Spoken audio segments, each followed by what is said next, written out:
Hey guys, it's been a while since I've been on here. Wanted to come back on and say hi. I've been doing good. I hope you guys have been doing good too. I also wanted to come and talk about something that's been on my mind for a couple days. I was thinking about why I started this account in the first place, and really I started this because I just wanted to share my story and help other people who are going through and struggling with addiction like I did for so long. Um, I've been sober from alcohol since December 29th, 2021, so a little over 3 years. And so I thought maybe it'd be nice to share some practical tips for getting sober. So I was thinking about that, and then it hit me that I don't have any practical tips. Like when I think about when I got sober, I didn't do anything. It was all God. And when I say that, that's not a lie. And that's not to say that there's not practical things and strategies that you can implement to stay sober and stay on that right path in your recovery journey and to find support along the way. Those things are all available. But when I think about getting sober, I'll just share kind of my experience with that because it truly is a miracle. In my 20s, I'm 36 now, but in my 20s, I don't know if there was a day that I didn't drink. I was drinking, I was smoking constantly.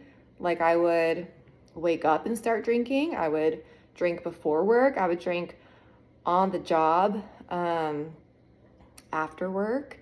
And I would often wake up so sick and be throwing up in the bathroom, and I never had any intention of stopping. I don't even think I thought that I had a problem.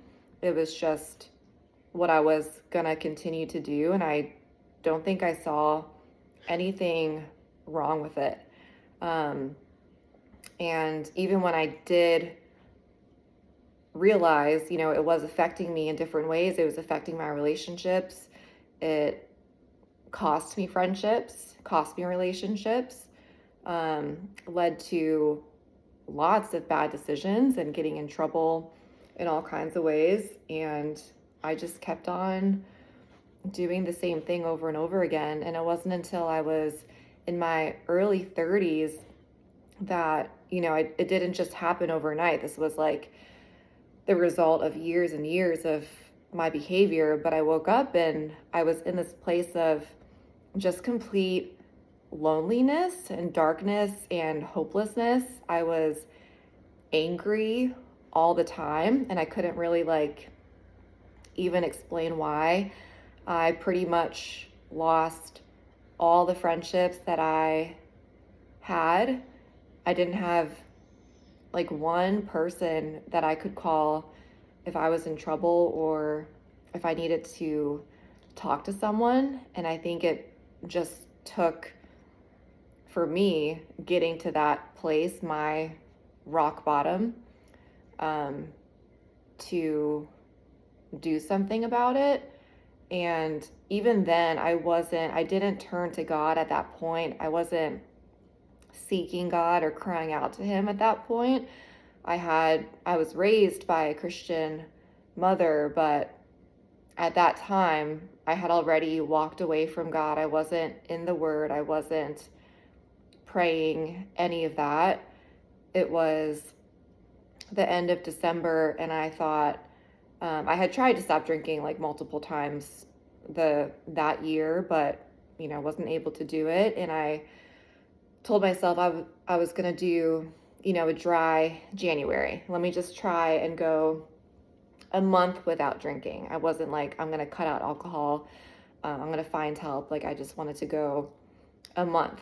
And so I was successful for a day and then a week, and I made it through January. And not by coincidence, it was in February that I found Heights Church, the church that I go to now in Richmond, Virginia. And I wasn't like, I need God in my life. I'm going to find a church and this is going to be how I change my life. It wasn't even like that. I don't even know.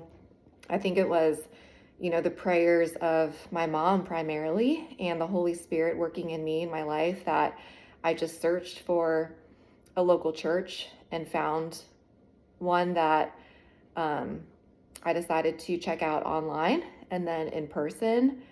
And, it wasn't like I'm going to take this step and then I'm going to take this step and that's going to lead me here and then I'll be okay. Like, I think what happened looking back was when I got so sick of where I was and kind of, I guess, humbled myself, and whether it was conscious or not, recognizing that I needed help and I couldn't keep going the way that I was going. I really think God just took mercy on me and showed me his goodness. But it took me surrendering and just like not giving up on my life, but throwing in the towel of like, I can't keep going this way or else I am going to die. So I think, God just like, he took mercy on me and he led me step by step on this new journey. I guess like when I turned back to God, right? So I went to church and he introduced me to certain people that, looking back, was not by accident. I was able to get connected with small groups, with individuals who just like demonstrated God's love through their actions. And I was able to start serving and find new purpose. I got water baptized, and I had gotten baptized as a teenager, but this was like truly a decision and the expression of my old self dying and God making me new, which he has done.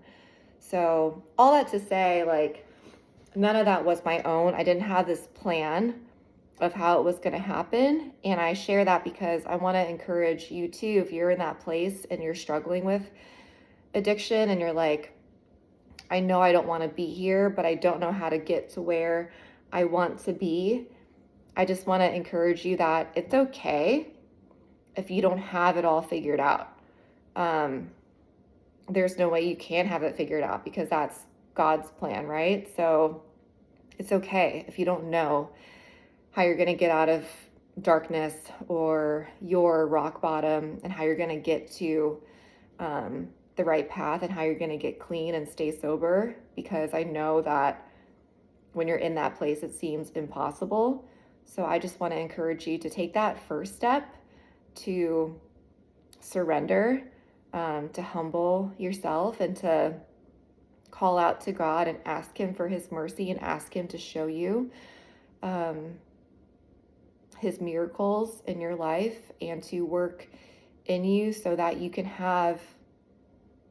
can be an encouragement to other people and so that your life can be a testimony of who God is. And I think it just takes that first step towards him of surrender. And it's like, you don't know how you're going to get from A to Z, but that movement of going from A to B, God will meet you where you are and show you the next step to take and the next step to take. So yeah, it's okay if you don't know how you're going to get out of the struggle you're in, but have faith that God will do it for you. I know he did it for me and he can do it for you too.